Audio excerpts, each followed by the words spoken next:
एक महिला दर्पण साफ कर रही थी जब उसने अचानक देखा कि पेंटिंग में औरत डरावने ढंग से हिली, पर जब वो मुड़कर देखा तो पेंटिंग बिल्कुल सामान्य लगी।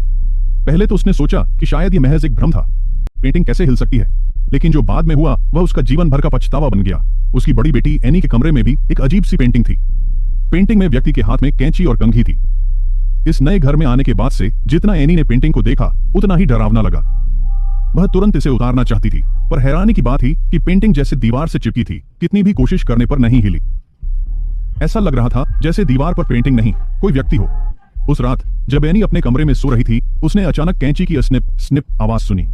तुरंत बाद उसके बाल रहस्यमय तरीके से कट गए थे। जब वह अगली सुबह उठी तो उसके सुंदर लंबे बाल अब पूरी तरह बिखरे हुए थे।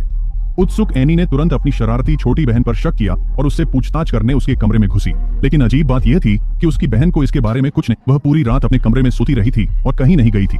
इससे एनी पूरी तरह से अवाक रह गई। जल्द ही रात फिर से आ गई। एनी ने अभी अभी बाल धोए थे और सोने की तैयारी कर रही थी जब उसने अचानक फिर से कैंची की आवाज सुनी। चूंकि उसके बाल रहस्यमय ढंग से कटे थे, उसे कमरे की पेंटिंग डरावनी लगी, इसलिए उसने उसे सफेद कपड़े से ढक दिया।